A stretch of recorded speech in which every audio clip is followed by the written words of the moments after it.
बिस्मिल्लाहिर्रहमानिर्रहीम, अस्सलाम वालेकुम। बाखबर सवेरा में खुश आमदेद। Good morning to you all. मैं सदफ अब्दुल जब्बार और मेरे साथ हैं साइम खान। तो आगाज में ही बात करेंगे अच्छी खबर से, पॉजिटिव खबर से। और खबर ये है, और आप सबका दिल भी उस तरफ है, मुझे पता है आप सब जाग रहे थे, देख रहे थे, लेकिन जो नहीं देख रहे थे मैं उनको बता देती हूँ कि पाक वेस्ट इंडीज सीरीज का आज तीसरा T20 मैच खेला जा रहा था, जो पाकिस्तान ने 13 रन से जीत लिया है और पाकिस्तान ने ये सीरीज यूं 2-1 से अपने नाम कर ली है। तो ज़बरदस्त तरीके से हमारी टीम जो है यहाँ पे आगे बढ़ रही है, परफॉर्म कर रही है और हमें अच्छी खबरें देखने को आ रही हैं।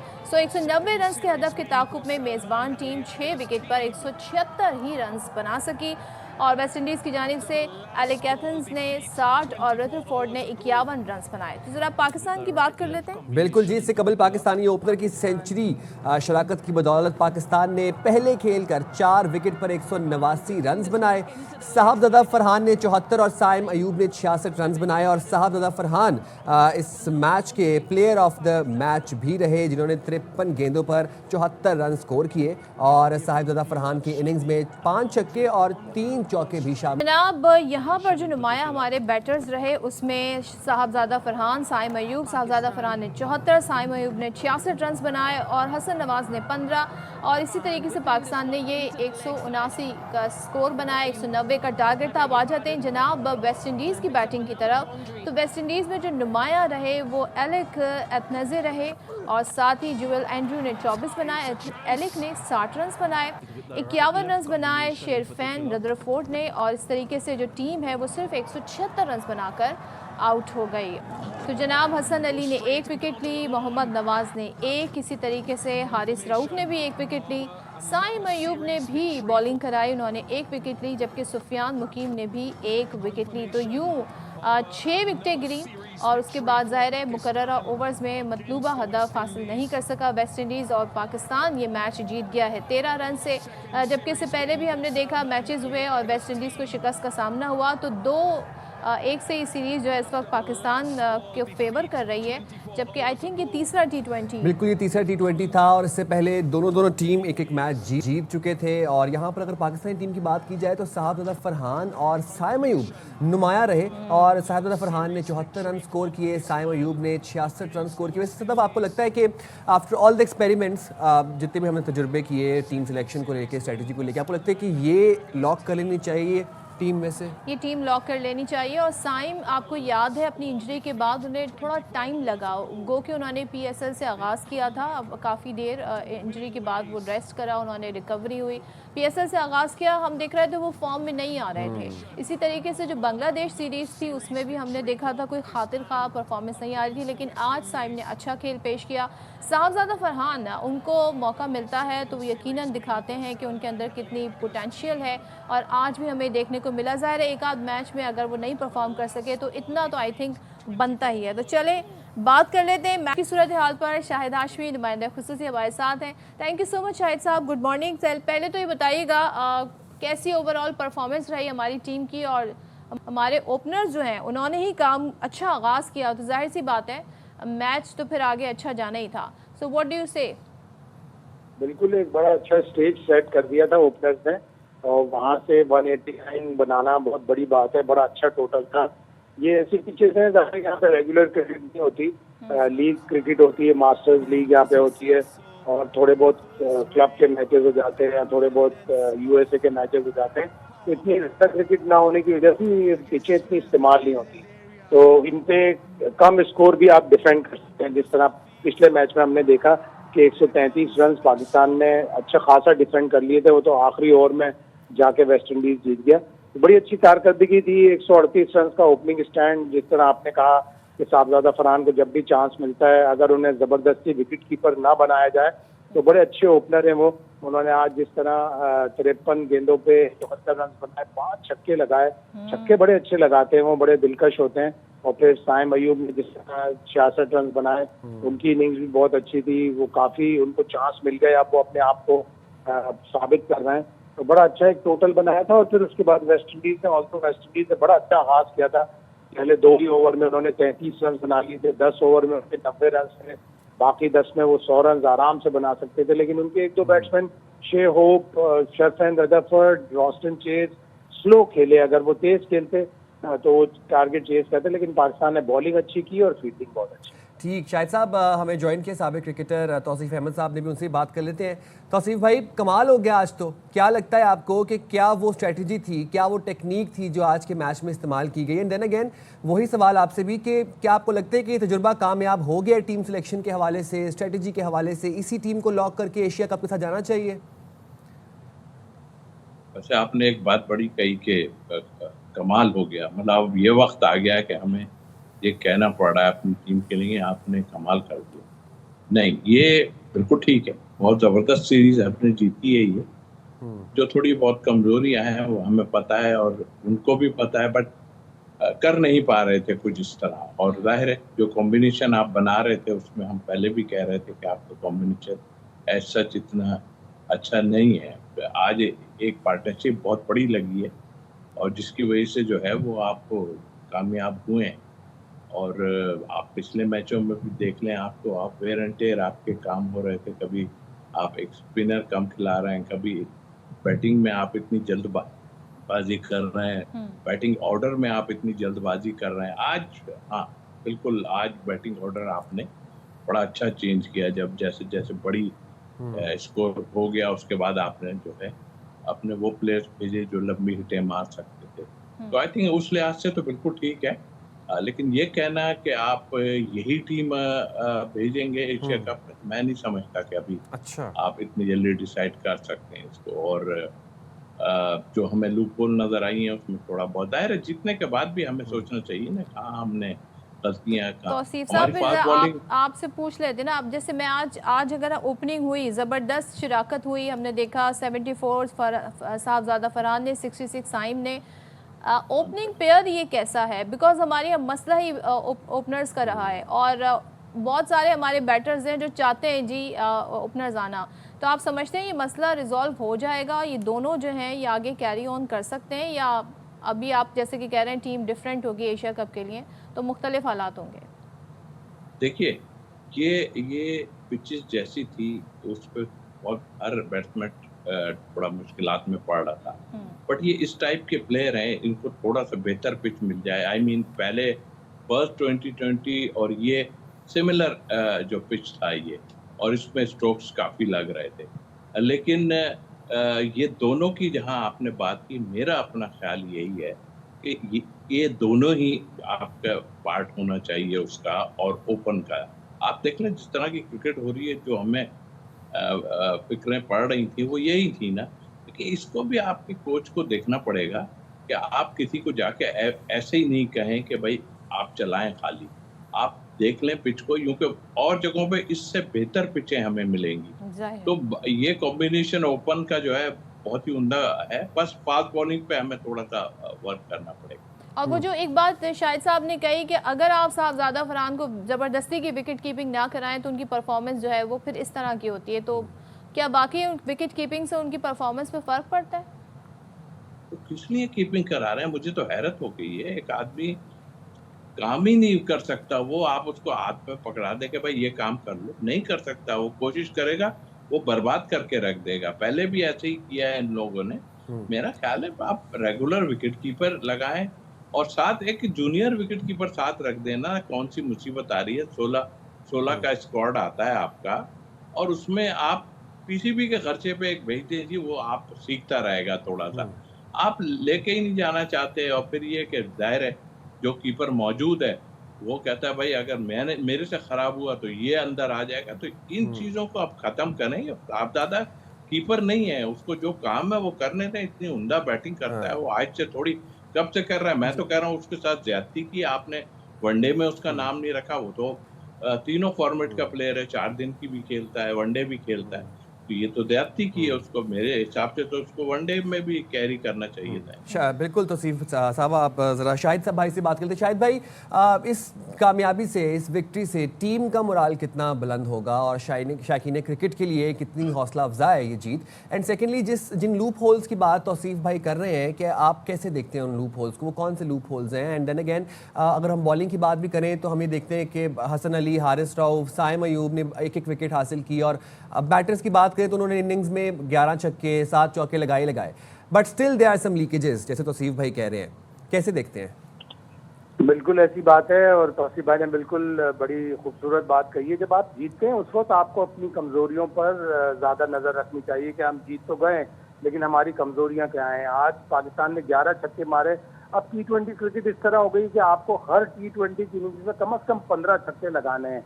यानी अगर आपने 15 छक्के लगा लिए तो आपके 90 रन तो ये सीधे सीधे आपके पास आ गए, और आप 10 बाउंड्री लगाएंगे तो 40 रन वो आ गए, और फिर बाकी डबल सिंगल करके आपको हर मैच में 180 प्लस स्कोर करना है। इसी सीरीज में पाकिस्तान ने एक 178 किया, एक में 133 पे आउट हो गए, 9 आउट हुए, और आज पाकिस्तान ने 189 किया। तो ग्रेजुअली इम्प्रूवमेंट आ रही है, ग्रेजुअली इम्प्रूवमेंट आनी भी चाहिए। आज सलमान आगा ने भी बड़ी अच्छी एक बात कही कि जीत और हार तो जाहिर रिजल्ट होता है, लेकिन मुझे इस बात की ज्यादा फिक्र है कि पाकिस्तान की टीम इम्प्रूव करे, उस वर्ल्ड कप के टारगेट की तरफ बढ़े जो हमारा पहला या दूसरा टारगेट है। पहले एशिया कप है, उससे पहले ट्राई सीरीज है। तो उन टारगेट्स को रख के पाकिस्तान को अपनी इम्प्रूवमेंट देखनी चाहिए।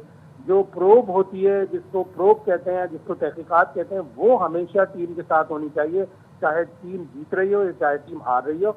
और जहां तक साहबजादा फरहान की बात है तो मुझे अब ये लग रहा है आज कल में ये खबर आ भी जाएगी, इसलिए कि फखर अब वनडे सीरीज से बाहर हो गए, तो जिस फॉर्म का मुजाहरा साहबजादा फरहान ने किया है उसको वनडे के लिए रोक लेना चाहिए। अच्छा, वेरी इंटरेस्टिंग। और शाहिद साहब जरा बॉलिंग की तरफ आ जाते हैं, और एक चीज़ मैं देख रही थी इम्प्रूवमेंट की, जहां बात होती है हारिस रऊफ ने अपना शायद वो कहते हैं ना विक्ट्री जो स्टाइल है उनका विकेट लेने के बाद वो चेंज किया है, फार्मिंग स्टाइल है। हाँ, तो ये बताइएगा जरा हमारे बॉलर्स की परफॉर्मेंस के बारे में। कहीं जैसे कि तौसीफ साहब भी कह रहे थे कभी हम जो है एक बॉलर कम ले जाते हैं, फिर हम कहते हैं जी स्पिनर को लेके नहीं गए। आज माशाल्लाह हमारे 6 बॉलर्स खेले हैं, सो ये कॉम्बिनेशन कैसा है?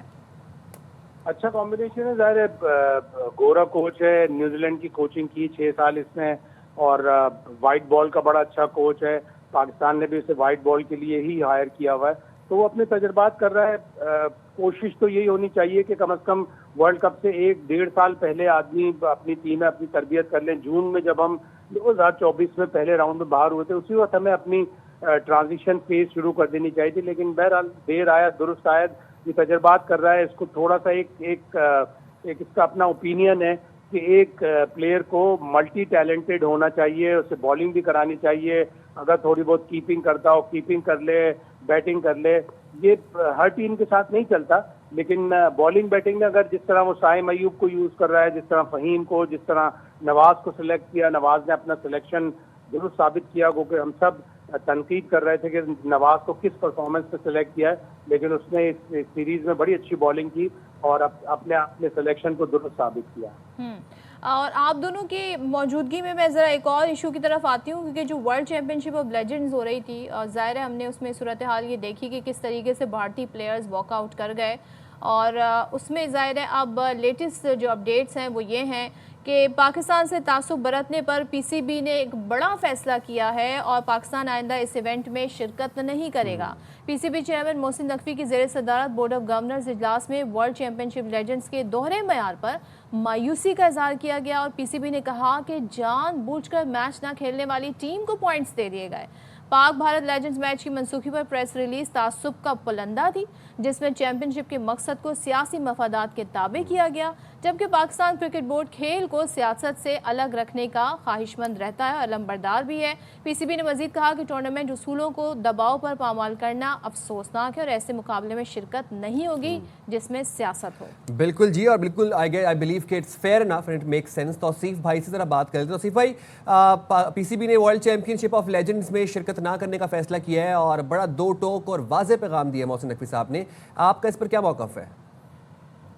नहीं, बिल्कुल ठीक है, इनके साथ इसी तरह करना चाहिए, और जिस तरह की हरकत ही कहूँगा कि जो इन्होंने की और इससे पहले भी करते आए, और हमने अभी कुछ अरसे से इनको अच्छी तरह जवाब भी दिया है इस चीज़ का कि आप बाकी पॉलिटिक्स इसमें मत लाएं। और ये कमाल की काम किया उन्होंने कि वहाँ पहुँचकर और फिर बाद में खेलने से इनकार कर रहे हैं, ये तो बहुत ज़्यादती है। और मेरा ख्याल है पीसीबी को देखना पड़ेगा इस चीज़ को, और ज़ाहिर जब टीम जाती है तो उस टीम के बारे में भी थोड़ा सा देखना पड़ेगा, और ज़ाहिर है परमिशन तो दे देते हैं, एक प्राइवेट ज़रूर ये जो है टूर्नामेंट है, बट इसमें प्लेयर जो जा रहे हैं जिस तरह है, उस सबको अपने नज़र में रखना पड़ेगा, इसलिए कि हमें थोड़ा सा ये होता है, और शक क्या ये होता है कि कुछ प्लेयर ऐसे बीच में इन्वॉल्व हैं, देखिए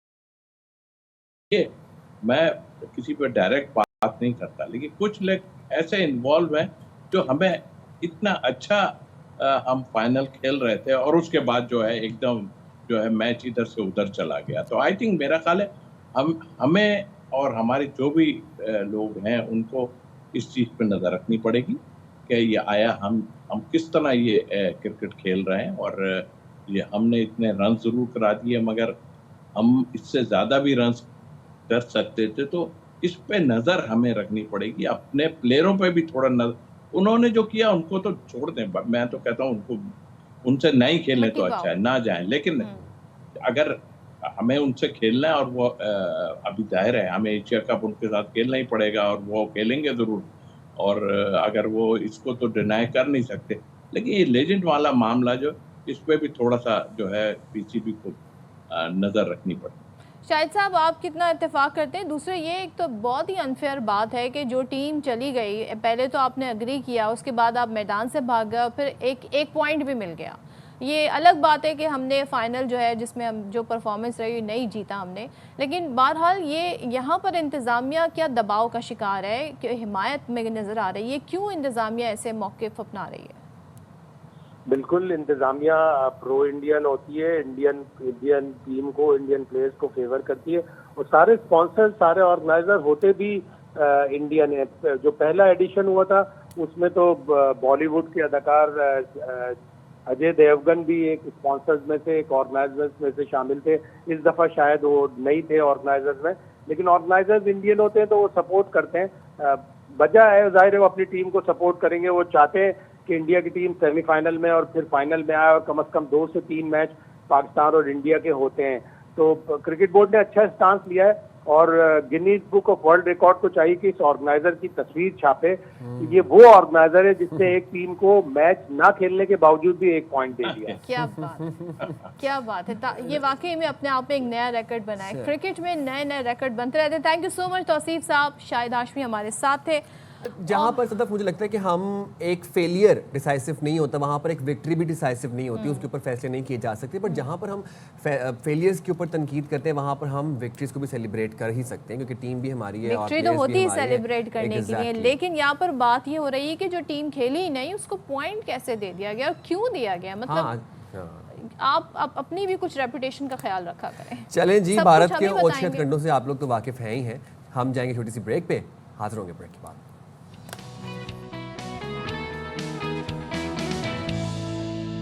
वेलकम बैक। और अब जो हम सेगमेंट करने लगे, हमारा बिल्कुल कोई मकसद नहीं है बच्चों को छेड़ना या उनको तंग करना या उनके जले पर नमक छिड़कना। गर्मियों की तवील छुट्टियों के बाद आज तो नहीं, खैर 2 दिन पहले से आगाज हो गया था, लेकिन असल तो भाई मंडे से शुरू हुआ ना।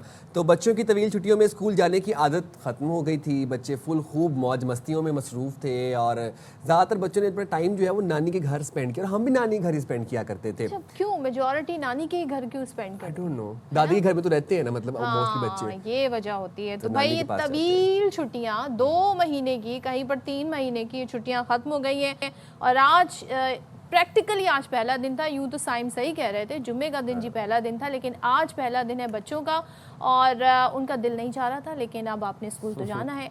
तो इसी तरीके से वालिदैन जो हैं अब वो काफ़ी खुश हैं। टू बी ऑनेस्ट, वालिदैन बहुत खुश हैं, लेकिन बच्चे क्या कह रहे हैं, सुबह सवेरे उठ के जाना उन्हें कैसा लग रहा है, क्या वो एक्साइटेड है कि नहीं, ज़रा देख लेते हैं।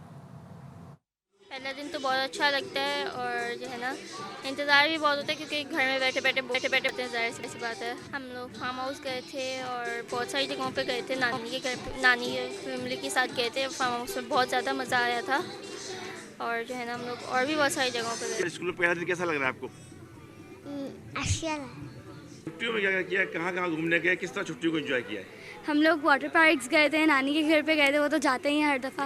हमने बहुत सारी जगहें घूमी छुट्टियों में, और बहुत मज़ा आया हर जगह पे। ये इस्लामाबाद गए, और फिर उसके बाद हम लोग वाटर पार्क्स गए, और क्या नाम है, हम फार्म हाउस भी गए, और हम लोगों ने बहुत इन्जॉय करा अपनी छुट्टियों को। एंड उनके साथ हमने बहुत इन्जॉय किया, अपनी दादी लोगों के साथ। दिल चाहता है, मज़ा आता है फ्रेंड्स के साथ एंड पढ़ने में भी टीचर्स के साथ मज़ा आता है। चलिए जी, हमारे नुमाइंदे अनवर खान हमारे साथ मौजूद हैं, उनसे ज़रा बात भी कर लेते हैं। अनवर, बताइएगा बच्चों की तादाद जो है वो अटेंडेंस पूरी है? आज मंडे का दिन है, सिंस आज से प्रैक्टिकली जो है वो एक तरह से आगाज़ हुआ है सेशन का, और ज़रा ये बताइएगा बच्चों के क्या तासुरात हैं? एंजॉय कर रहे हैं अपने दोस्तों के साथ मिल के, खुश हैं या फिर उदास हैं? जी देखें, बिल्कुल आज 2 माह की तातीलात के बाद अमलन आज सिंध भर के निजी स्कूलों के अंदर तदरीस का अमल का आगाज़ हुआ है और हाज़िरी जो है वो मामूल के ही मुताबिक है। और निजी स्कूलों के अंदर, बेशतर स्कूलों के अंदर आज अल्लाह सुबह बड़ी तादाद के अंदर तलबा व तालिबात अपने अपने स्कूलों के अंदर पहुँचे। और आज देखने में ये आया है कि क्योंकि 2 माह की तातीलात के बाद पहला दिन था और पहला दिन जो है वो क्लास 1 से लेकर क्लास 5 तक के बच्चों को जो है एक रिक्रिएशनल एक्टिविटी रखी गई है, बेस्ट रखी गई है। बच्चों को म्यूज़िक सुनाया जा रहा है, बच्चों को मिली नगमे सुनाए जा रहे हैं, क्योंकि आज पहला दिन था और पहले दिन जो है बच्चों ने, असातिज़ा ने जो इस बात का ख्याल रखा है कि 2 माह की तातीलात किस तरह गुजारी, उसको एंजॉय किया जाए। बच्चे खासी बड़ी तादाद के अंदर, वो छोटे बच्चे थे वो ये कह रहे थे कि उनका यकीनी तौर पर आज भी दिल नहीं चाह रहा था। ताहम जो क्लास 5 से लेकर क्लास मैट्रिक तक के बच्चे थे, बहरहाल उनको शिद्दत से इंतज़ार था अपने दोस्तों से मिलने का, अपने असातिज़ा से मिलने का। तो आज पहले दिन जो एक्टिविटी रखी गई है, पहले दिन आज तमाम के तमाम स्कूलों के अंदर एक्टिविटी बेस्ट रहेगा, ताकि वो 2 महीने के जो तसलसल है उसको आज ही बरकरार रखा जाए। उसके बाद कल से जो है वो बाकायदा क्लासों के अंदर जो है बाकायदा तदरीस का अमल शुरू होगा। तदरीस आज ही बड़ी क्लासों के अंदर जारी है और साथ साथ यौम आज़ादी की, जश्न आज़ादी की तैयारियाँ भी मुख्तलिफ निजी और सरकारी स्कूलों के अंदर जारी हैं। अलबत्ता इस साल भी जो है वो तालीमी सेशन जो है वो महकमा तालीम का जो शेड्यूल था उसके बरखिलाफ़ रहा और इस साल भी जो है 1 अगस्त से सिंध भर के जो बेशतर निजी स्कूलों ने उन्होंने एक मरतबा फिर महकमा तालीम के जो एक्ट है उसकी खिलाफ वर्जी की है। और अमूमी तौर पर यह कहा जाता है कि महकमा तालीम इस एक्ट के तहत के खिलाफ कार्रवाई करेगा तो अमन सूरत हाल ऐसी सामने नहीं आती है। बहरहाल अब निजी स्कूलों के अंदर तदरीसी अमल का आगाज़ हुआ है। बच्चे असातिज़ा जो है आज इस पहले दिन को एक्टिविटी के हवाले से भरपूर तरीके से एंजॉय कर रहे हैं और पढ़ भी रहे हैं। पढ़ भी रहे हैं माशाल्लाह। Thank you so much Anwar Khan. हमें तो आप ये बता रहे हैं कि एंजॉयमेंट हो रही है, म्यूजिक सुनाया जा रहा है, उनसे पूछा जा रहा है कि कहाँ छुट्टी। हमारे टाइम में ऐसे नहीं होता था, आते ही पहले दिन ही पढ़ाई। जी बताएं क्या करा, कितना होमवर्क मिला था, क्या किया? अच्छा, आप ये देखिए सेशन के आगाज़ में अब ये जो अगले 14 दिन है ना, क्योंकि जश्न आज़ादी और बुनियानुम मरसूस और मार्के हक को भी हमें सेलिब्रेट करना है, तो वैसे ये जो 14 अगस्त तक बच्चों का जो टाइम है ना वो बड़ा लाइटर गुजरे। ये हमेशा होता है और आपको एक्साइटमेंट होती है 14 अगस्त की, लेकिन इस बार ज़्यादा एक्साइटमेंट है बिकॉज ऑफ द बुनियानुम मरसूस।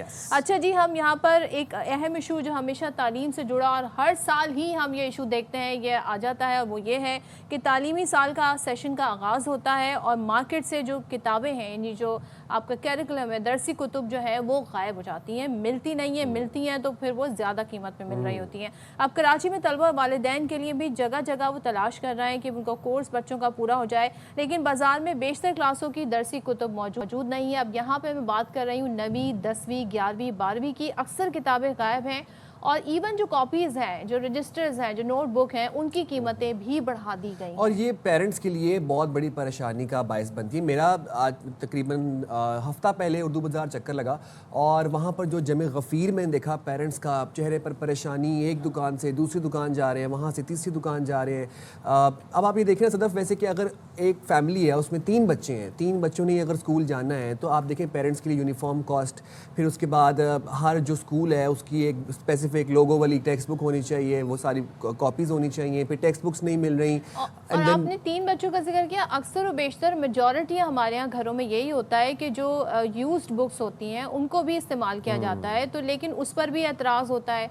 हम देखते हैं मार्केट में उनकी कीमतें भी बढ़ाई जाती हैं, वो कीमत जो एक्चुअल कीमत होती है उसे मिटा के नया टैग लगा दिया जाता है, प्राइस टैग। इसी तरीके से जो पंजाब बोर्ड है उसकी किताबें भी पढ़ाई जा रही हैं सिंध में, और जब वो मंगवाई जाती हैं तो कहते हैं जी इसकी कॉस्ट बढ़ गई है क्योंकि हमने इसे वहाँ से मंगवाया है, तो अगर वो 300 की थी तो यहाँ पर वो 500 की, क्योंकि ट्रांसपोर्टेशन कॉस्ट हमें पड़ जाती है। चलें जी, साजिद यूसुफ, चेयरमैन उर्दू बाज़ार ट्रेडर्स एसोसिएशन हमारे मौजूद हैं। बहुत शुक्रिया साजिद साहब, आपने बाखबर सवेरा के लिए वक्त निकाला। स्टार्ट ऑफ ये बताइएगा कि सिंध टेक्स्ट बुक्स जो सिंध बोर्ड की जो किताबें हैं वो क्यों नहीं मार्केट में दस्तियाब है? बिस्मिल्लाहिर्रहमानिर्रहीम। पहले मैं आप लोगों का बहुत शुक्रिया अदा करता हूँ, आपकी पूरी टीम का ARY का, जिन्होंने मुझे मदऊ किया। जी मसला ये है, हमारे सिंध टेक्स्ट बुक बोर्ड पे माफिया का राज है। अच्छा, ठीक है। और ये सिंध टेक्स्ट बुक बोर्ड वो इदारा है जो इन्होंने प्राइवेट पब्लिशर हायर किए हुए जिनको बुक्स छापने के लिए देते हैं। अब वो माफिया का इतना राज है कि वो टाइम पे बुक्स देते ही नहीं। आज 4 माह गुजर गए, आप अप्रैल से। पब्लिशर्स को माफिया कह रहे हैं? जी पब्लिशर को कह रहा हूँ, एक पब्लिशर ऐसा है जो मुझे मुसलसल थ्रेड आ रहा है और मुझे रोका जा रहा है कि आप जाके क्यों बात करते हैं। अच्छा। जी, मुझे यहाँ तक कि मेरी एक झूठी इन्होंने FIR करवा दी नौशेरा फिरोज़ में कि आप जो है वो मतलब उम्रे और इसके हज के मतलब लोगों से फ्रॉड कर रहे हैं, जबकि मेरा कोई कारोबार नहीं, मेरी कोई चीज़ नहीं, लेकिन बहरहाल ये मुझे रोकते हैं और ये मुसलसल यही कहते हैं। और ये दरअसल 54 साल हो गए, ये माफिया की जिसकी मैं जिक्र कर रहा हूँ, ये 54 साल हो गए और इसका यही काम है। ये एक तो टाइम पे अभी भी देखें कितनी किताबें बाज़ार में नहीं है। मेरा बड़ी मसले आइज़ाना रिक्वेस्ट है हुकूमत वक्त से कि खुदारा आप इन पब्लिशरों को बढ़ा दें। एक पब्लिशर को अगर 1 लाख किताब दी, आप 10 पब्लिशरों को 10-10 हज़ार दे देना। पंजाब में भी ऐसे ही है, फेडरल में भी ऐसे ही है। अगर एक केमिस्ट्री है तो 36 पब्लिशर छापते हैं और 2025 की बुक्स वहाँ पे जनवरी से आना शुरू हो गई। क्यों हमारी सिंध की धरती पे 1 करोड़ 20 लाख तलबा के मुस्तकबिल के दाव पे लगा दिया उन्होंने? क्यों हमारी बुक्स ये नहीं छाप के देते? साहब हर साल ही यही इशू होता है, तो ये रिजॉल्व क्यों नहीं हो रहा? तो ये जब उस वक्त तक नहीं होगा ना जब तक ये पब्लिशर नहीं बढ़ाएंगे। मैं आपसे अर्ज़ कर रहा हूँ कि इस पर माफिया का राज है। आप देखें 2022-23 में जो रॉयल्टी मांगी सिंध बोर्ड ने, तो वो सिंध टेक्स्ट बुक बोर्ड के इदारे को कोर्ट में घसीट लिया और मसे इतना अंडर प्रेशर किया हुआ है कि सिंध टेक्स्ट बुक बोर्ड कुछ भी नहीं कर सकता। साजिद साहब, एक मसला तो आपने बता दिया कि पब्लिशर्स का है। दूसरी बात यह है कि जहाँ तक मेरा पॉइंट ऑफ व्यू है, मेरी अकल के मुताबिक ये एक बहती गंगा है जिसमें हर बंदा अपने हाथ धो रहा है। मैं आपको बताया, मैं हफ्ता पहले उर्दू बाज़ार गया, मेरा वहाँ पर चक्कर लगा। मेरे एनालिसिस के मुताबिक जो मैंने चीज़ें वहाँ पर देखी, मैं 2-4 दुकानों में गया, किताबों के ऊपर प्राइसेस अवेज़ा नहीं है, वो क्लियरली अवेज़ा नहीं है। वो अगर कहीं पर लिखी भी हुई है तो वहाँ पर वो उसको रब करके मिटा दिया गया है, नया टैग लगा होता है, नया टैग उसके ऊपर चिस्पा किया जाता है, खुसूसी तौर पर जो यूज़ किताबें होती हैं वो। तो जो आपके एसोसिएशन के लोग हैं उनके इस रवैये के खिलाफ क्या होना चाहिए, इस प्रैक्टिस के खिलाफ क्या होना चाहिए? देखें जी, अगर वो जैसे अभी आपने जिक्र किया कि फेडरल बोर्ड की बुक्स अगर 300 की 500 की सेल करे तो बिल्कुल ज़्यादती है। ऐसा नहीं है, ना करना चाहिए उसे, क्योंकि देखें तालिब इल्म आप एजुकेशन आम करेंगे ना तो ऑटोमेटिक हर चीज़ होती है, बस हमारा मुल्क तरक्की करता है। और अगर जो ये लोग कर रहे हैं, कार्रवाई क्या होनी चाहिए? नहीं, इनके ऊपर कार्रवाई होनी चाहिए। क्यों टेक लगा के सेल कर रहे हैं भाई? बात ये है, जो प्राइस है, एक प्राइस होती है जिसकी भी ख्वास्त मसलन सिंध टेक्स्ट बुक बोर्ड की तो प्रिंट होती है, ठीक है।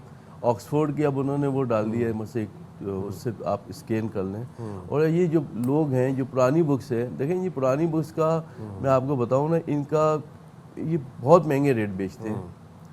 इससे आप इससे इत्तेफाक कर रहे हैं? कैसे ही है? जी जी बिल्कुल बेचते हैं वो लोग। मैं इत्तेफाक करता हूँ इस बात से, इस वजह से कि लोगों को इल्म नहीं है ना कि न्यू बुक्स के रेट प्राइस क्या है।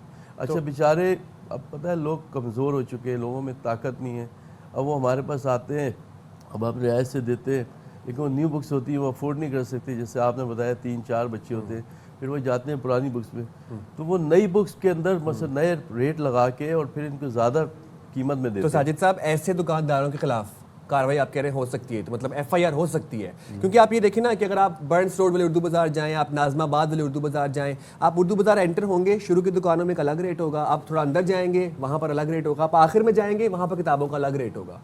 तो आप कह रहे हैं कार्रवाई हो सकती है ऐसे दुकानदारों के खिलाफ? जी जी बिल्कुल, क्यों नहीं हो सकती। जो ज़्यादा और प्राइस किसको कंप्लेंट रिपोर्ट की जा सकती है?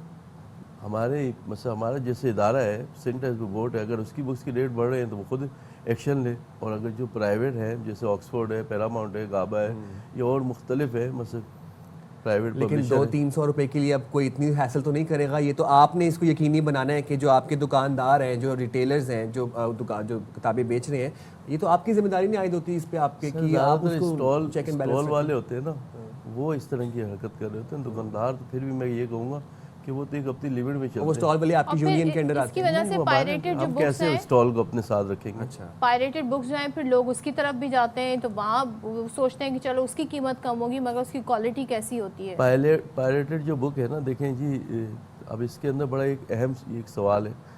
ये जो इंपोर्ट करते हैं ना, यहाँ पे बहुत सारे पब्लिशर ऐसे हैं जो इनके राइट्स नहीं है।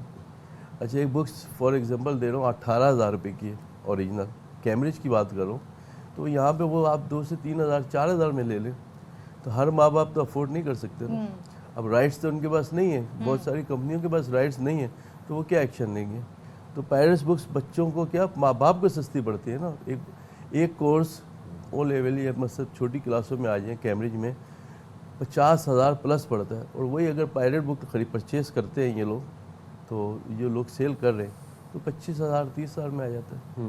तो मतलब पंजाब बोर्ड और सिंध बोर्ड में, लाहौर में, आपके कराची में, इस्लामाबाद में अगर पेरेंट्स को या बच्चों को फेडरल बोर्ड की कोई किताब इजाफी रेट पर मिल रही है तो आप लोग ना खरीदें। हमारे साथ चेयरमैन उर्दू बाज़ार ट्रेडर एसोसिएशन बैठे हैं, वो यही कह रहे हैं कि इजाफी कीमतों पर आपने किताबें नहीं खरीदनी और ये जुर्म है। ऐसी है ना? जी जी, हमें कंप्लेन करें, हम तो बैठे हैं ना, हमारा अच्छा, ऑफिस है। कंप्लेन करें? हाँ। हमें कंप्लेन करें, हमारा ऑफिस है ना, एसोसिएशन का ऑफिस है उर्दू बाज़ार में। अगर कोई इस तरह की परेशानी है तो वो आए हमारे पास।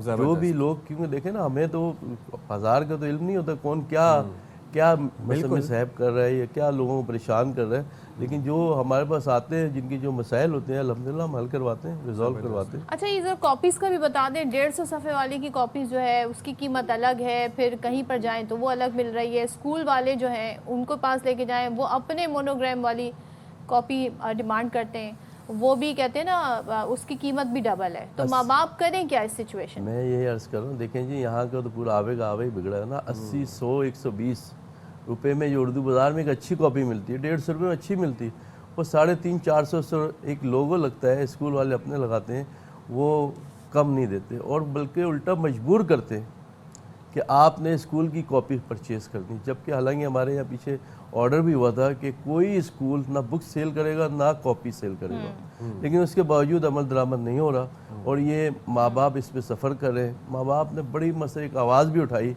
लेकिन उसके बावजूद कोई मसले का हल नहीं निकला। ठीक है, ठीक है, बहुत शुक्रिया साजिद साहब, आपने BKS के लिए वक्त और निकाला। जनाब, दो चीज़ें सारी कन्वर्सेशन से निकल के आई हैं। एक तो ये कि पब्लिशर्स की तादाद बढ़ाई जाए, क्योंकि ज़ाहिर है जब पब्लिशर्स कम होंगे तो टाइम पे एक तो आपको किताबें नहीं मिलेंगी और दूसरे ज़ाहिर है वो अपनी मनमानी भी करेंगे।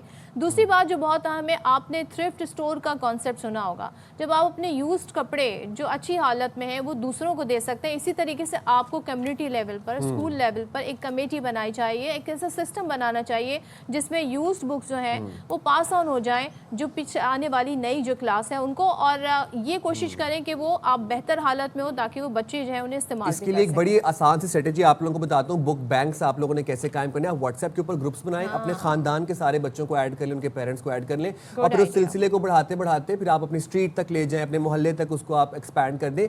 बुक बैंक्स बहुत ज़रूरी हैं और ये जो तमाम तर मसाइल है ना, जो पेरेंट्स की परेशानियाँ हैं, जो जिस तरह जो पेरेंट्स की परेशानी में उस दिन चेहरों पर देखी उनके, ये कम हो जाएंगी जब इस्तेमाल शुदा किताबें जो हैं वो कम रेट्स में या पूरा कोर्स खरीदना एक बच्चे का, 2 बच्चों का, 3 का बड़ा मुश्किल हो जाता है पेरेंट्स के लिए। चलें जी, हम जाते हैं छोटी सी ब्रेक पे, हाजिर होंगे ब्रेक के बाद। स्टे राइट देयर विद अस।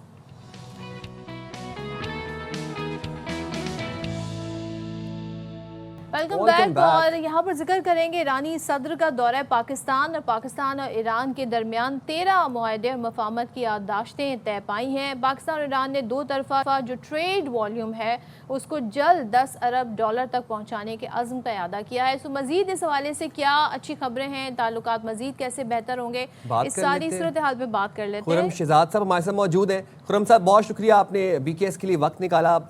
कैसे देखते हैं मसूद पेज़ेश्कियान का जो ये दौरा था, इसको तिजारती ताल्लुकात के हवाले से, मौशी इस्तेहकाम के हवाले से, 2 तरफा शराकतदारी के हवाले से, क्या समरात हैं इसके? जी अस्सलाम वालेकुम, बहुत शुक्रिया साइमन सदफ मुझे प्रोग्राम में लेने के लिए। देखें, बड़ी अच्छी डेवलपमेंट्स हैं और ये आप अगर ओवरऑल कॉन्टेक्स्ट देखें ईरान के साथ और पूरे इस रीजन में ज़्यादातर कंट्रीज के साथ, चाहे वो चाइना हो, वो UAE हो, सऊदी अरेबिया हो, अब US हो या फिर तुर्की हो या फिर यूरोपियन यूनियन हो या ईरान हो, अजरबैजान हो, सेंट्रल एशिया जो है, तो इन सबके साथ गवर्नमेंट ऑफ पाकिस्तान जो है वज़ीर-ए-आज़म साहब खुद जाके और जो है बिजनेस की बात कर रहे हैं, ट्रेड की बात कर रहे हैं, इन्वेस्टमेंट की बात कर रहे हैं, प्रोडक्टिव एक्सचेंजेस की बात कर रहे हैं, हमारे इन्वेस्टमेंट की बात कर रहे हैं। और ये दौरा भी इसी सिलसिले की कड़ी है कि ईरानी जो वज़ीर-ए-आज़म हैं, प्रेसिडेंट हैं, वो पाकिस्तान आके $10 बिलियन की बात कर रहे हैं। हम ये कह रहे हैं कि जी $10 बिलियन हम लेके जा सकते हैं ट्रेड को, और उससे ज़्यादा का भी पोटेंशियल है। और इसमें अगर आप करंट ट्रेड देखें वो तकरीबन कोई $3 अरब के करीब है, जिसमें हम कोई $1.5 अरब के करीब इम्पोर्ट करते हैं और तकरीबन एक्सपोर्ट भी हमारी कोई $1 बिलियन के करीब है। तो ओवरऑल जो है कोई $2.5-3 बिलियन का ट्रेड हम आराम से बहुत इजीली डिफरेंट एरियाज में कोलैबोरेट करके $10 अरब लेके जा सकते हैं। और सिर्फ ईरान के साथ नहीं, रीजन के कंट्रीज के साथ, सेंट्रल एशिया के साथ, वो कंट्रीज हैं सारे जिनके पास ऑयल एंड गैस बहुत ज्यादा है, ये जो मिनरल्स का पोटेंशियल है ये बहुत ज्यादा है। उसके अलावा उनके पास जो है, आप देखें ईरान की इकोनॉमी काफी बंद रही है, इतना ज्यादा जो है दुनिया के साथ ट्रेड नहीं किया, इसी वजह से उन्होंने अपने आप को जो है सिंगल हैंडली खड़ा किया है। वो गाड़ियां तक बनाते हैं और उनके यहाँ रिफाइनरीज जो है वो एक उनके यहाँ डेफिशिएंसी है, ऑयल और गैस तो उनके यहाँ बेतहाशा है, और बहुत सारी ऐसी चीजें हैं जो कि हम कोलैबोरेट कर सकते हैं। और सबसे बड़ी बात ये कि आप देखें हमारी जो बलूचिस्तान की इकोनॉमी है वहाँ पे बहुत ज्यादा इलीगल ट्रेड होती आई है, बहुत ज्यादा स्मगलिंग होती आई है। इसको जो है डॉक्यूमेंट किया जा सकता है, इसको बेहतर किया जा सकता है ताकि हमारे बलूचिस्तान के लोग और वो सारे लोग जो बॉर्डर एरियाज पे रहते हैं, ईरान, अफगानिस्तान, इस तरफ के जो बॉर्डर्स हैं, उनको बहुत बेहतर अपलिफ्टिंग मिल सकती है और जो है वो इकोनॉमिक एक्टिविटी बढ़ सकती है। तो खुर्रम, अगर हम स्पेसिफाई करना चाहें किन किन शोबों में दोनों मुल्कों में ये ताउन हुआ है कि वो एक दूसरे को हेल्प आउट करेंगे इन टर्म्स ऑफ ट्रेड? देखिए जी, ऑलमोस्ट एवरीथिंग। 13 MOUs की बात हुई है, उसमें टूरिज्म है, उसमें इनोवेशन है, टेक्नोलॉजी है, साइंस एंड रिसर्च है, साइंस एंड आपकी साइंस रिसर्च, इनोवेशन, टूरिज्म, आप यू नेम इट। इसमें जो है बेतहाशा जो है कोलैबोरेशन हो सकती हैं, क्योंकि ईरान के पास भी बेहद जो है वो ये कह लें कि उनके पास भी रिसोर्सेज हैं, उनके पास भी वो एरियाज हैं जिन पर उन्होंने एक्सपैंड करना है। पाकिस्तान के पास मिसाल के तौर पर पाकिस्तान जो है केमिकल्स बहुत ज़्यादा जो है उनको प्रोवाइड कर सकता है, उसमें फर्टिलाइजर है, उसमें और बहुत सारी एग्रीकल्चर प्रोडक्ट्स हैं जो उनके पास नहीं होती, या उनके पास वो सारी चीज़ें हैं, नेचुरल रिसोर्सेज हैं जो हमारे पास डेफिशिएंट है, एनर्जी का एरिया बहुत बड़ा है। तो इसमें तो आप यू नेम इट, 13 MOUs में तो कोई ऐसी चीज नहीं है जो कल्चर तक कवर किया है इसके अंदर। इसमें और डाइवर्सिटी भी है, इसमें हर चीज है ऑलमोस्ट। और खुर्रम, ये जो आप 13 MOUs की बात कर रहे हैं, इन MOUs के ऊपर बाकायदा इम्प्लीमेंटेशन कब से शुरू होगा?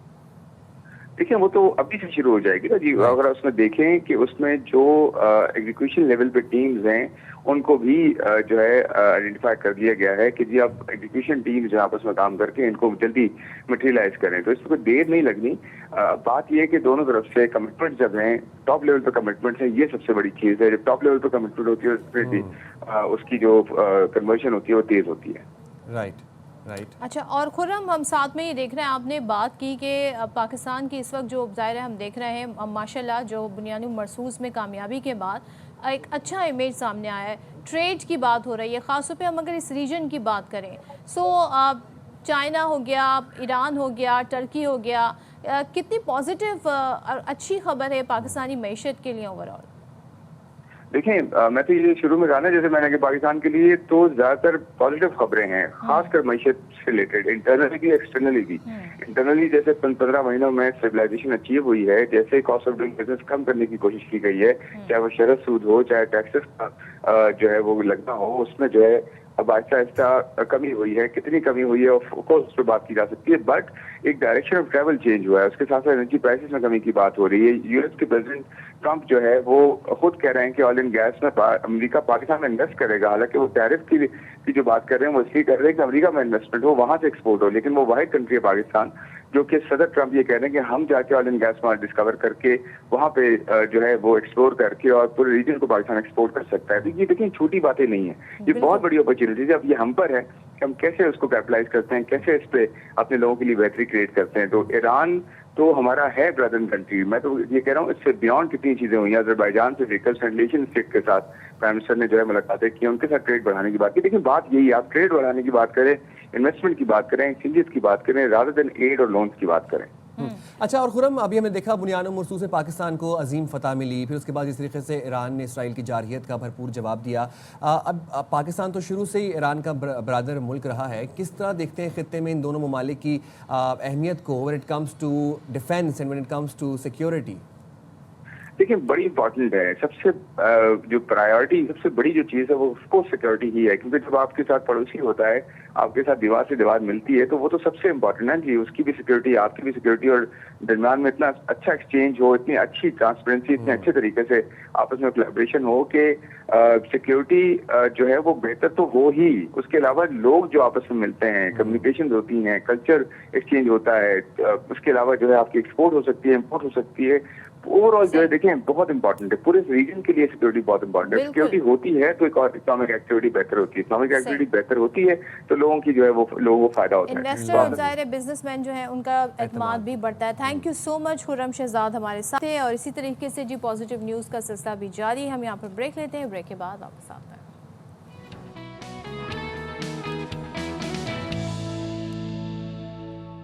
अस्सलामुअलैकुम, बाखबर सवेरा में एक दफ़ा फिर से आपको कहते हैं खुशामदीद। मैं हूँ साइम खान और सदफ अब्दुल जब्बार हमारे साथ मौजूद हैं। और जनाब मुल्क भर में आज यौम शहदाए पुलिस मनाया जा रहा है और उसका मकसद वतन अजीज़ में अमन व इस्तेहकाम, आवाम के जान व माल की हिफाजत, दहशत गर्दी के ख़िलाफ़ जंग में जो नजराने पेश करते हैं हमारे पुलिस एहलकार, उन नौजवानों को, उन जवानों को सराहना, उनको खिराज तहसीन पेश करना है। यौम शहदाए पुलिस दरअसल तजदीद अहद का दिन है और आप ये देखें कि पुलिस एहलकारों के बारे में अगर आप एक चीज़ नोटिस करें कि वो आपको हर खुशी गमी में, हर छुट्टी वाले दिन आपको हमेशा अपनी ड्यूटी देते हुए सरंजाम नजर आएंगे। तो आपकी फर्स्ट लाइन ऑफ डिफेंस जो है वो आपकी पुलिस है और जाहिर है हम देखते हैं कि किस तरीके से चाहे वो ईद का त्यौहार हो, कोई भी त्यौहार हो, कोई भी इम्पॉर्टेंट ओकेजन हो, ये अपनी ड्यूटी सरंजाम देते हुए नज़र आते हैं। तो ज़ाहिर है हम अपने शहदा को आज खिराज तहसीन पेश कर रहे हैं। तो गुज़िश्ता 2 दहाइयों से अगर हम सिर्फ बलूचिस्तान की बात करें तो वो दहशत गर्दी की लपेट में है और ज़्यादातर वाक़यात जो हम देखते हैं वहाँ पर जो रिपोर्ट हो रहे होते हैं, लेकिन इसके बावजूद अमन की कोशिशें जो हैं वो जारी हैं। और क्या कुर्बानियाँ रहीं इस सारे अरसे में कि लाजवाल ये तारीख है जो हमारे शहदा ने रकम की है पुलिस से। कोयटा से अतिया हमें इस हवाले से मज़ीद बता रही हैं। 9 अप्रैल 2025 को थाना न्यू सरियाब की हदूद कोयटा मस्तूंग रोड पर पुलिस की गश्त पर मामूर मोबाइल पर दहशतगर्दों ने अंधाधुंध फायरिंग कर दी। फायरिंग के नतीजे में एएसआई वली तनोली मादरे वतन पर कुर्बान होकर शहीद हो गए। सर बस आपस में बातें कर रहे इसी खड़े, फिर मुझे प्यार दिया, बहनों को प्यार दिया, बच्चों को प्यार किया, सबको करके घर से। शहादत से सिर्फ 1.5 माह कबल वली तनोली की शादी हुई थी। नई जिंदगी का आगाज हुआ ही था कि शहादत का बुलंद मकाम इनका नसीब बन गया। वली के जो दोस्त थे, बैचमेट थे, उसके दोस्त साथी थे, उन्होंने कहा अंकल आंटी आप ऐसे करें, आप घर चलें, हमने शायद जो है अभी उनकी हो रहा है सिलसिला या उन्हें हम CMS ले जाएंगे। मैं समझ गया, मैं बात नहीं की, मैं घर आ गया। मैं समझ गया कि वली ने शहादत कर ली है, अल्लाह पाक तुझे मुबारक करे, तो अपने वतन पर शहादत कर रहे, क्यों कहे मैं घर आ जाऊँ। शहीद वली तनौली ने 2017 में बहैसियत ASI पुलिस फोर्स में शमूलियत इख्तियार की। आज भी रोजाना इनकी वालदा वली तनौली की वर्दी तैयार करके रखती हैं, जैसे वो फिर से दरवाजा खोलकर कहेंगे माँ ड्यूटी पर जाना है। कैमरामैन अमीनुल्लाह मेंगल के साथ ततिया अकरम, ARY न्यूज़ कोयटा। सलाम है हमारे इन शहदा को और इनकी फैमिलीज़ को। आप देखें इनके जज्बे कितने बुलंद हैं। चले जी, यौम शहदा पुलिस के खुसूसी दिन हमारे साथ स्टूडियोज़ में मौजूद हैं SSP शहला कुरैशी जो सिंध पुलिस में AIG जेंडर क्राइम और इंसानी हुकूक के हवाले से खदमात अंजाम दे रही हैं और साथ ही हमें कांस्टेबल समीर हमज़ा ने भी ज्वाइन किया। आप दोनों का बहुत शुक्रिया। Shaila, thank you so much join करने के लिए। सबसे पहले तो ये आज इतना इम्पॉर्टेंट दिन है और हम ये देखते हैं कि ये दिन हम इसलिए भी सेलिब्रेट करते हैं ताकि उनकी जो खदमात हैं, जो उनकी शहादत है, उसको हम याद कर सकें।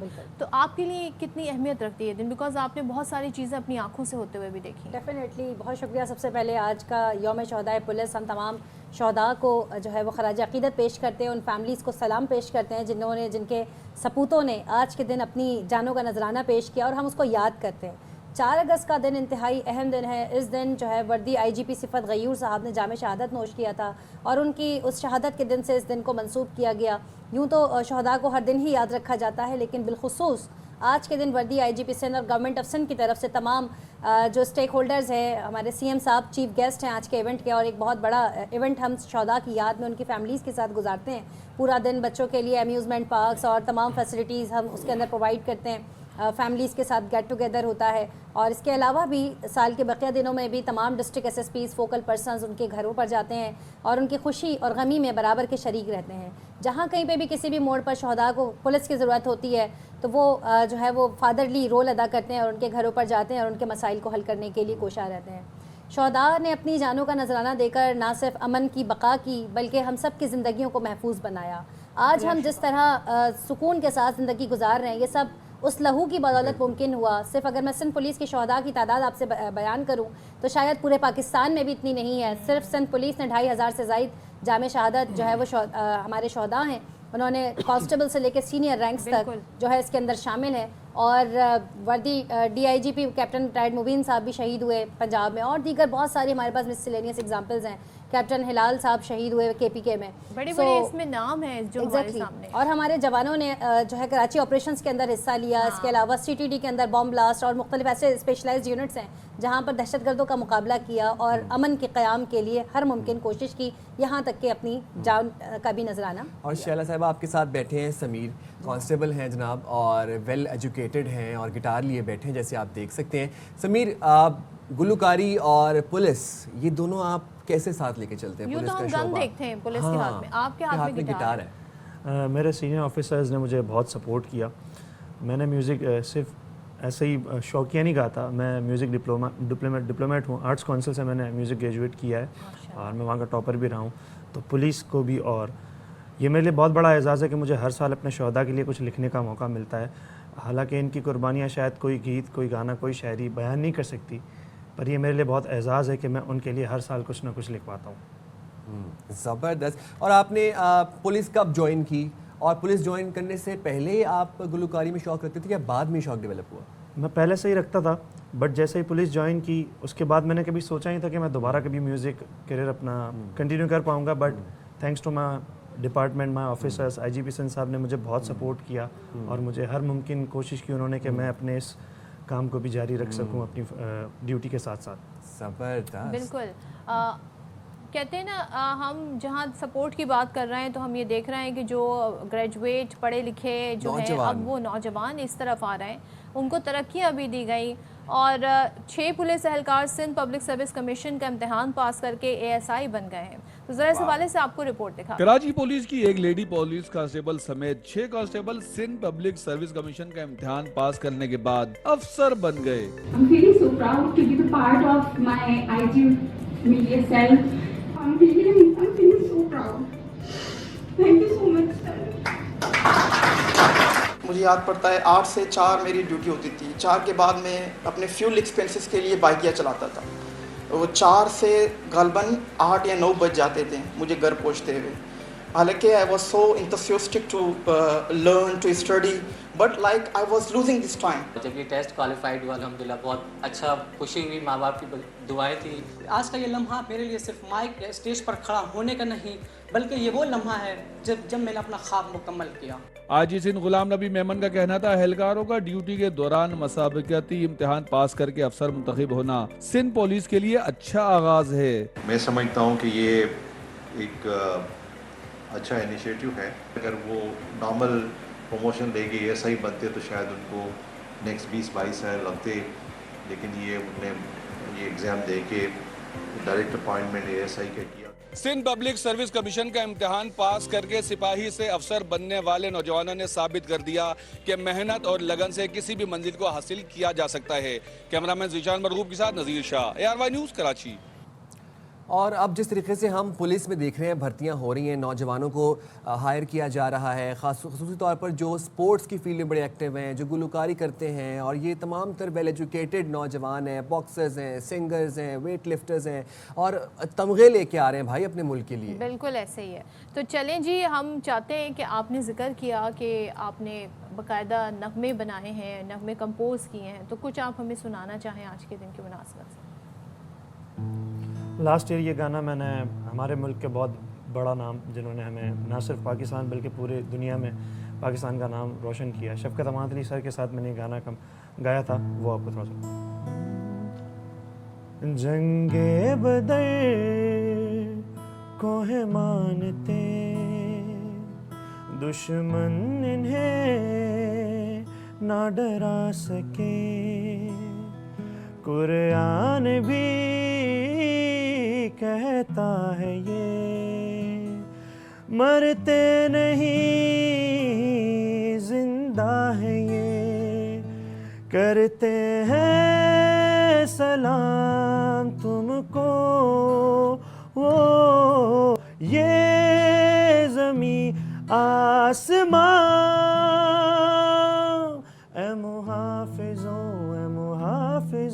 जामे शहादत नोश हो, के फरिश्ते भी तुम्हें सलाम कहते हैं। ऐ मुहाफिजों जामे शहादत नोश हो, के फरिश्ते भी तुम्हें सलाम कहते हैं। वाह, जबरदस्त, सच अ ब्यूटीफुल ट्रिब्यूट। और वाकई में जो हमारे शोहदा की कुर्बानियाँ हैं।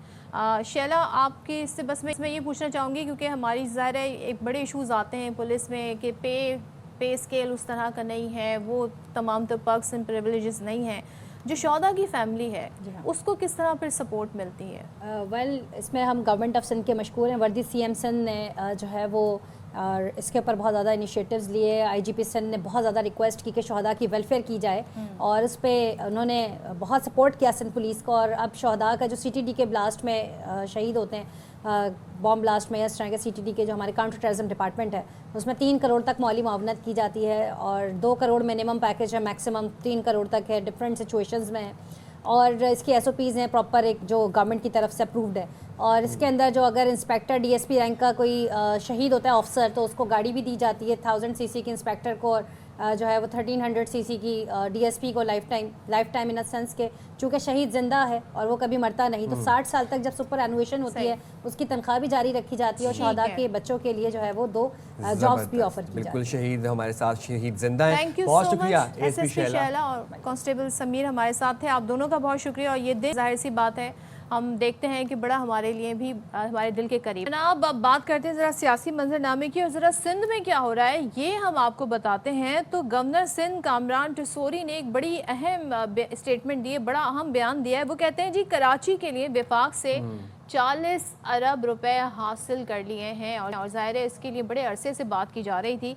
अब वो ये कहते हैं कि 20 अरब तो ट्रांसफ़र भी हो गए हैं, और सिंध का दारुल खिलाफा दारुल लिफाफा बन चुका है। ये स्टेटमेंट अब ज़ाहिर उनकी तरफ से आया। और एक्सपो सेंटर में माई कराची फेस्टिवल से वो खिताब कर रहे थे। गवर्नर सिंध ने कहा कि MQM के मुंतखब नुमाइंदों को अब साहब कहकर पुकारा जाता है, उन्हें तो भाई कहकर पुकारा जाता था। जब ये दोबारा भाई बनेंगे तो सब कुछ बेहतर हो जाएगा। जरा आपको सुनवाते हैं कि उन्होंने क्या कहा।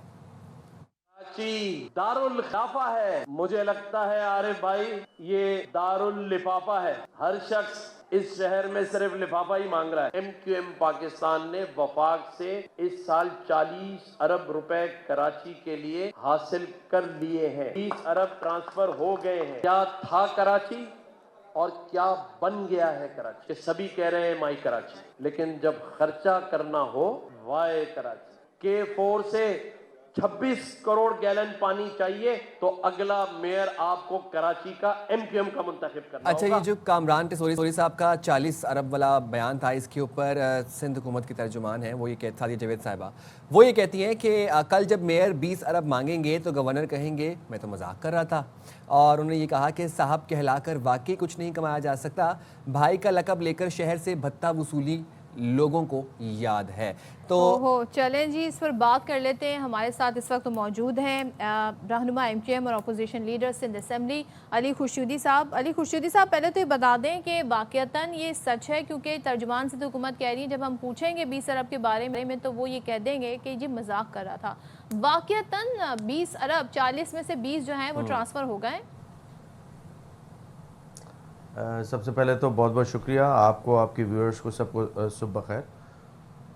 देखें, ये वफाकी हुकूमत की जानिब से, चूँकि वहाँ पे मुत्तहदा कौमी मूवमेंट पाकिस्तान इत्तेहादी है वफाकी हुकूमत की, यहाँ हमारे साथ शहर कराची के साथ एक मसला ये है कि यहाँ पर लोगों के बुनियादी ज़रूरियात ज़िंदगी पूरी करने के लिए, यानी कि किसी गली में अगर पानी आता है, नहीं आता, सीवरेज का निज़ाम बर्बाद है, किसी की गली पक्की करनी है, तो सूबाई हुकूमत की जानिब से कोई सपोर्ट और यहाँ पर नज़र करम नहीं की जाती शहरी इलाकों में। इन सब कामों की तकमील के लिए मुत्तहदा कौमी मूवमेंट पाकिस्तान चूँकि वफाक की इत्तेहादी है, तो हमने वहाँ पे उनसे अपने हलकों के लिए डेवलपमेंट की स्कीम्स मांगी थी, डेवलपमेंट का फ़ंड मांगा था। ये उस फंड का हवाला है जो गवर्नर साहब ने कल तकरीब में बतलाया। और वो यकीनी तौर पे इस साल के लिए 20 अरब रुपए और 40 अरब रुपए हैं बेसिकली। उसमें हर कॉन्स्टिट्यूंसी जो कौमी असम्बली की है उसमें मुतल्लिका MNA अपने इलाकों में गली मोहल्ला रोड सीवरेज छोटे छोटे जो काम होते हैं पैटी काम कहलाते हैं जो माइक्रो लेवल के, उसको करने के लिए भी हमें वफाकी हुकूमत का सहारा लेना पड़ रहा है। मजबूरी ये है। तो अली खुर्शीदी साहब, जिस तरह आप सादिया जावेद साहिबा कह रही हैं कि जब कल को अगर गवर्नर से पैसे मांगे जाएंगे मेयर की जानिब से, तो कहीं गवर्नर साहब ये ना कह दें कि मैं तो मजाक कर रहा था। मेयर साहब का इरादा भत्ता लेने का है क्या? नहीं, मतलब आप सिंध हुकूमत के साथ मिलकर काम करेंगे ना, शहर की बेटरमेंट के लिए अगर काम करने के लिए पैसे मांगे जाएंगे तो। I got your point. देखें, बात बड़ी सिंपल सी है। ये बात तो शुरू से की जा रही है कि आपको अपनी अप्रोच में इंक्लूसिविटी लानी होगी। अगर इंक्लूसिविटी नहीं लाएंगे ये शहर बर्बाद हो चुका है, मज़ीद बर्बाद हो जाएगा। यहाँ के जो मसाइल हैं उसको मिलकर ही हल करने की ज़रूरत है। वफाकी हुकूमत की जानिब से, मैं तो एडमिट कर रहा हूँ बींगा इत्तेहादी, कि वफाकी हुकूमत की जानिब से जिस अंदाज से शहरी सिंध बिलखुसूस शहर कराची पर जो प्रायोरिटी देनी चाहिए थी शहर को, वो नहीं दी गई है। सूबाई हुकूमत तो पिछले 17 सालों से नहीं दे रही है। मैं तो बार बार ये गुजारिश कर रहा हूँ, कल जिस तकरीब का हवाला आप दे रही हैं गवर्नर साहब की, मैं ख़ुद भी वहाँ मौजूद था। वहाँ पे ताजिरों की जानिब से भी यही बात की गई, हम भी यही बात कर रहे हैं। बात यह है कि सिर्फ बात करने से मसले हल नहीं हो रहे, हमें कोई डिसाइसिव अप्रोच लेनी होगी। यही कल हमने जो कराची चैम्बर के लोग हैं, फेडरेशन के लोग हैं या TDAP के लोग हैं जो इस शहर के में बिज़नेस कर रहे हैं, बिज़नेस कम्युनिटी से ताल्लुक़ रख रहे हैं, उनसे भी हमने यही गुजारिश की कि कोई डिसाइसिव अप्रोच लेने का वक्त आ गया है। क्योंकि देखें ना, बहुत सारे प्रोजेक्ट जो हैं वो लिंगर ऑन हो रहे हैं, साल हर साल से लोग सिर्फ सुनते हुए आ रहे हैं कि ये आपने एक चीज़ कंफर्म नहीं की, कंप्लीट होंगे। मैंने पूछा कि 20 अरब वाकईतन ट्रांसफ़र हो गए, तो बहुत जल्द फिर हम देखेंगे कि ज़ाहिर है आपके अंडर जो हल्के हैं वहाँ पर फिर काम होगा, फिर सड़कें भी बनेंगी, फिर प्रोजेक्ट भी जो है वफाक की जानिब से दिए गए। मैं एग्री कर रहा हूँ। अच्छा, आ गए 20 अरब। ये टेंडर्स हुए हैं, पूरा प्रोसेस मौजूद है। पाकिस्तान इंफ्रास्ट्रक्चर डेवलपमेंट कंपनी जो है वो इसको एग्जीक्यूट करेगी। सिंध हुकूमत से आपका राब्ता नहीं हुआ? ज़ाहिर मिलकर ही काम होगा ना इस शहर में। वेल, इस हवाले से जैसे मैंने आपको पहले अर्ज़ की कि ये कोई पहली बार नहीं हो रहा। ये 2018, 19, 20 में भी ये सिलसिला रहा है जब हम वफाकी हुकूमत में थे। हाँ, होना तो ये चाहिए था कि तमाम सूबाई हुकूमत या मकामी हुकूमत ऑन बोर्ड होती। अच्छा, इस पर मुतल्लिका NOCs वगैरह का जो सिलसिला होता है वो ली जा चुकी हैं हमारी जानिब से, यानी कि PIDCL एक्चुअली उसको एग्जीक्यूट कर रहा है। तो let's hope, I can only hope कि इन पैसों की एग्जीक्यूशन में, फंड्स की एग्जीक्यूशन में खुदारा सिंध हुकूमत या मकामी हुकूमत रखने ना अटकाए। इन इलाकों में, जिन इलाकों की उनकी भी कॉन्स्टिट्यूएंसीज हैं, जैसे तैसे भी सही, तो ये बताएं ना, थ्रू प्रॉपर चैनल ही काम होगा ना, कि ये बता दें कि ये मेयर के थ्रू ये काम होंगे, उनके थ्रू पैसे लगेंगे, या आप अपने तय ये काम कर सकते हैं एज MNA?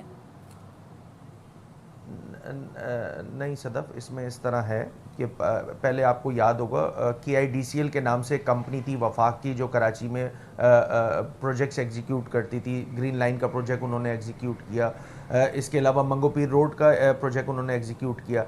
फिर वो KIDCL बन गई SIDCL। अब वो SIDCL जो है उसका नाम चेंज करके अब वो पाकिस्तान इंफ्रास्ट्रक्चर यानी कि PIDCL बन चुकी है। वही कंपनी मौजूद है वफाक की, यहाँ पर जो एग्जीक्यूट करेगी मुख्तलिफ गलियों में, इलाकों में काम करेगी बिल्कुल। और वो जो थ्रू प्रॉपर जो चैनल होता है अच्छा, उसको अली खुर्शीदी साहब, एक लास्टली वन लिटिल क्वेश्चन, आपने वो भत्ते का जिक्र हुआ था, मैंने कहा आपसे पूछूं कि सादिया जावेद साहिबा ने कल के जो गवर्नर साहब का जो बयान था उस पर ये कहा कि भाई का लकब लेकर शहर से जो भत्ता वसूली की जाती थी वो सबको याद है। सादिया जावेद साहिबा का कहना है, ये जो गवर्नर साहब का बयान था कि हमें साहब कह के बुलाया जाता है, जब हम भाई बनेंगे तो तमाम तर मामला ठीक हो जाएंगे, इससे किस हद तक इत्तफाक करते हैं आप? वेल, देखें, भाई तो हम अभी भी हैं। बात बड़ी सिंपल सी है। नहीं, वो भाई का जिक्र करें, जब लंदन से मामला चलते थे तो आप लोग उस पर दोबारा जाने का सोच रहे हैं, किस तरफ इशारा कर रहे हैं गवर्नर साहब? नहीं, मेरे ख्याल से लाइटर मूड में, मैं खुद मैंने बताया ना तकरीब में मौजूद था, लाइटर मूड में कही थी बात गवर्नर साहब ने। और मेरी बहन जो सादिया जावेद है उनके बारे में उनके कमेंट पे मैं इतना ज़्यादा रिस्पॉन्ड करता नहीं हूँ। तो बहरहाल वो जो कह रही हैं कहते रहे, इट डजंट रियली मैटर। आपके ख्याल में क्या इस वक्त सूट करते हैं MQM को, भाई या साहब? वेल सूट ये करता है कि इस शहर की बेहतरी के लिए मिलजुल कर काम करने की ज़रूरत है। We being a public representative of शहर कराची कह लें, अर्बन सेंटर्स ऑफ सिंध मैं बल्कि कहूँगा, हम मुसलसल तवातुर के साथ ये बात कह रहे हैं कि इंक्लूसिविटी लानी होगी अप्रोच में, चाहे वो फेडरल गवर्नमेंट हो, चाहे वो लोकल गवर्नमेंट हो, चाहे वो प्रोविंशियल गवर्नमेंट हो। नहीं लाएंगे तो इसी तरह बातें चलती रहेंगी, काम करना होगा। अली खुर्शीदी साहब, थैंक यू सो मच। साहब आप पे वैसे ज़्यादा सूट कर रहा है तो आई विल कॉल यू साहब। Thank you so much. चलें जी, आ जाएंगे हम छोटी सी ब्रेक पे, हाजिर होंगे ब्रेक के बाद।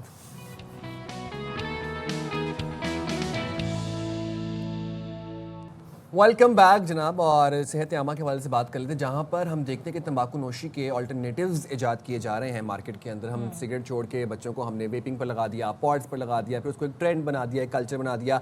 अब हम देख रहे हैं कि निकोटीन पाउचेस का ट्रेंड जो है वो बहुत तेज़ी से सरायत करता जा रहा है माशरे के अंदर। अब हर बच्चा जो है 16 साल से लेकर और 24 साल की उम्र तक के बच्चे जो हैं खासे वो इस फ्लेवर्ड निकोटीन पाउचेस रखते हैं, और ये आपकी निकोटीन जो है वो डिफ्यूज़ करती है, तो आपके गम्स में रखा जाता है या दांतों के बीच रखा है? पता नहीं, मेरे ख्याल से इसको आई डोंट नो हाउ, वैसे यहाँ पर देख के यही लग रहा है कि ये इस तरीके से इसे रखा जाता है। चलें जी, इस पे बात कर लेते हैं कि इसके क्या नुकसान हैं, है क्या और ये है क्या। हमारे साथ मौजूद है डेंटिस्ट डॉक्टर अब्दुल कादिर बलोच साहब। Thank you so much doctor Qadir join करने के लिए। सबसे पहले तो बताएं, ये बड़ा आजकल इन हुआ हुआ है, कुछ चीज़ें ट्रेंडी भी होती हैं, कूल भी लग रही होती हैं, लेकिन is it good for health?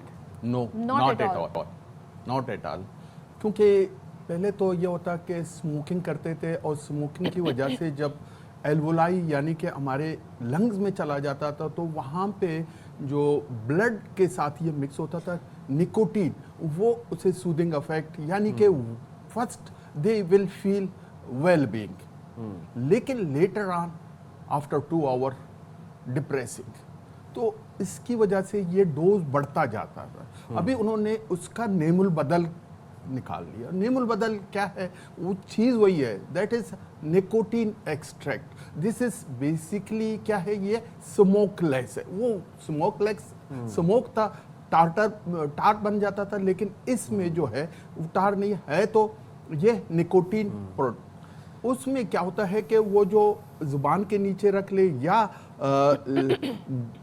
यहाँ पे दरमियान में रख ले, दांत के साथ ही रख ले, तो क्या होता है कि डायरेक्ट ब्लड के साथ ये कन्वर्ट हो जाता है, ब्लड में चला जाता है और ये अपना काम कर ले जाता है। डॉक्टर साहब, हम ये देखते हैं कि जिस तरह सिगरेट्स हैं और तंबाकू नोशी को हम प्रमोट नहीं करते डिजिटल मीडिया पर भी और सोशल मीडिया मास मीडिया पर भी, बट अभी जो निकोटीन पाउचेस आए हैं इनके अच्छी खासी इनको एडवर्टाइज़ किया जा रहा है, और इनको हम अपने इश्तिहारात में भी देखते हैं, बिलबोर्ड्स पर भी देखते हैं।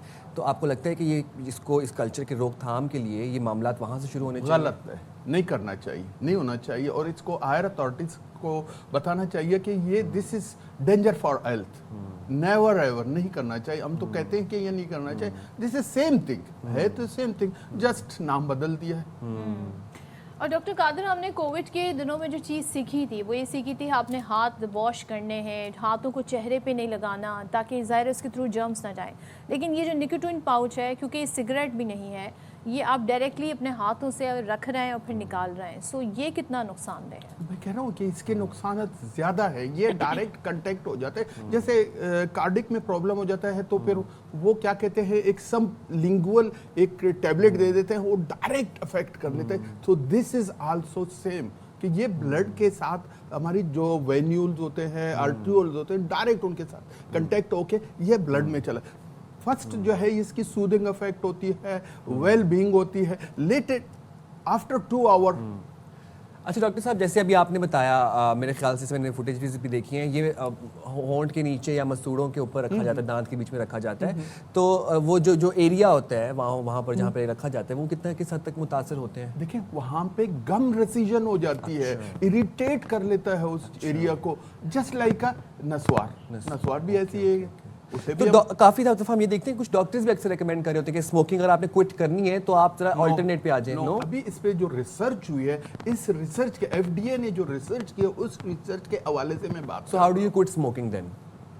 सो बेटर यही है कि कार्डामोम ले लें, और कार्डामोम जो है इलायची, ये आहिस्ता आहिस्ता एक दाना खा स्मोकिंग छोड़ने के लिए आप। या this is the best treatment. एक चीज मुझे बताइए डॉक्टर साहब, what is the difference smoking में आपके लंग्स में वो धुआं जा रहा है, वो निकोटीन वहाँ इफेक्ट हो रही है, यहाँ पे रखने से वो आपके डाइजेशन सिस्टम में जा रहा है, क्या ऐसे ही हो रहा है? डाइजेशन में नहीं जा रहा है, ये डायरेक्ट कंटेक्ट कर रहा है हमारे पास आर्ट्रियोल जो होते हैं या लेकिन somehow जो सलाइवा है नहीं, सलाइवा के साथ नहीं, डायरेक्ट ये टच होता है, वहाँ पे हमारा म्यूकोजा है, म्यूकोजा यानी वो जो झिल्ली है उस झिल्ली के साथ टच होता है और उधर वहाँ पे जो है आर्ट्रियोल और वेन्यूल्स होते हैं उनके साथ वो डायरेक्ट कंटेक्ट। मैं यही कह रहा हूँ कि इसकी effect is more than the cigar and other things.